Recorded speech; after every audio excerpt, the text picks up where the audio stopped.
সুনানে তিরমিজিতে একটা বাব আছে, একটা চ্যাপ্টার, বাব লা তাকুসুর রুইয়া ইল্লা আলা আলিম আও নাসিহ। ভালো আলেম অথবা শুভাকাঙ্ক্ষী ছাড়া স্বপ্ন কাউকে বলতে যেও না, এই অনুচ্ছেদের নাম।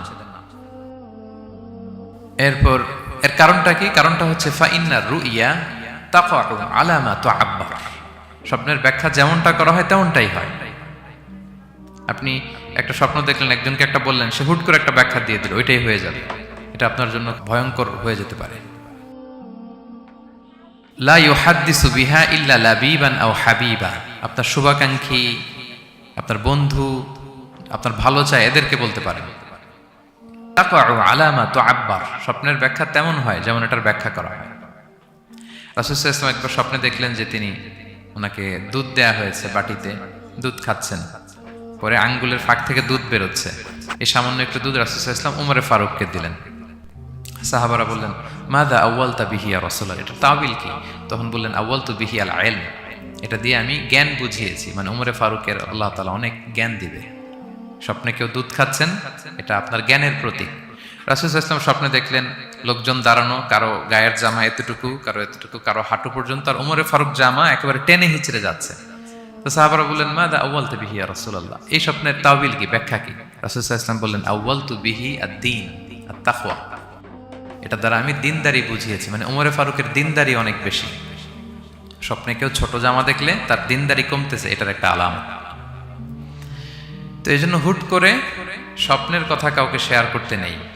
রাসূল সাল্লাল্লাহু আলাইহি ওয়াসাল্লাম ফজরের সালাতের পরে মসজিদে নববীতে সালাম ফিরিয়ে সাহাবাদের দিকে মুখ ফিরিয়ে বসতেন, তাসবিহ পড়তেন, এরপর জিজ্ঞেস করতেন, হাল রাআ আহাদুম মিনকুম আল বারিহাতা রুইয়া, গত রাতে কেউ কোনো স্বপ্ন টপ্ন দেখেছে নাকি? তো তখন সাহাবারা এই স্বপ্ন বলতেন, রাসূল সাল্লাল্লাহু আলাইহি ওয়াসাল্লাম ব্যাখ্যা করতেন। সুবহানাল্লাহ, কত সৌভাগ্যবান ছিলেন তারা। তাহলে স্বপ্ন বলা যাবে নাকি কাউকে?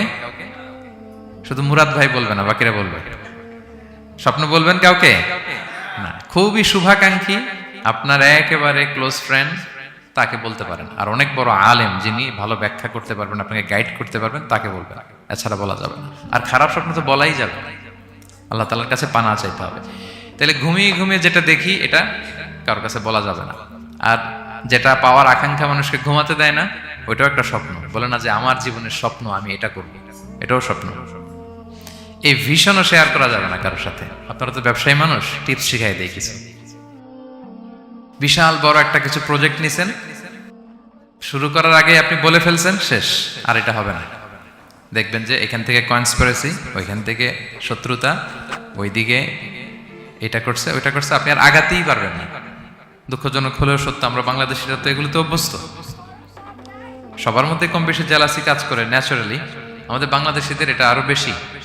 আমি আমার প্রায় আলোচনাতে বলি যে আমাদের জাতীয় খেলা হাডুডু হওয়ার কারণ হচ্ছে এই খেলার ধরনটাই এমন। একজন সামনে যেতে চায়, 10 জন পা ধরে পিছনে টানতে চায়। তো একটা গল্প শুনেছিলাম এরকম, যে এক লোক জাহান্নাম ভিজিট করতে গেছে।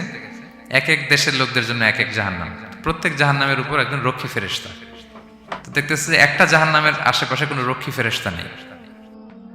তো বললো যে সব জাহান্নামের উপরে রক্ষী ফেরেশতা যাতে বেরোতে না পারে কেউ, এই জাহান্নামের কোনো রক্ষী ফেরেশতা নাই কেন? এটা কোন দেশের? বলতেছে এটা বাংলাদেশের জাহান্নাম। কেউ যদি কোনো রকম বের হইতে যায়, বাকিরা টেনে আবার ঢুকায় ফেলবে, বেরোয়া যাবে না এখান থেকে। তো এটা নাকি বাংলাদেশের জাহান্নাম। এটা জাস্ট একটা মজার ছলে গল্প করলাম আর কি। তা আপনি আপনার ভিশন শেয়ার করলে বিপদে পড়ে যাবেন। আপনি প্রপার হোমওয়ার্ক করবেন, গ্রাউন্ড ওয়ার্ক করবেন, কাউন্সিলিং করবেন, প্রজেক্ট দাঁড় করাবেন, লঞ্চিং প্রোগ্রামের দিন সবাইকে জানাবেন।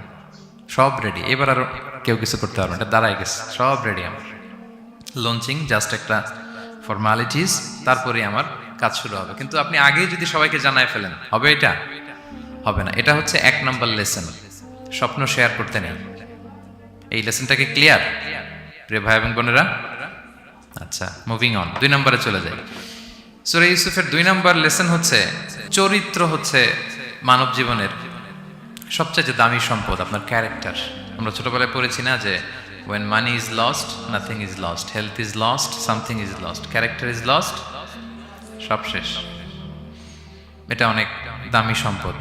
সো এই মোরাল স্ট্যান্ডার্ড বা আপনার এথিক্স, এটাতে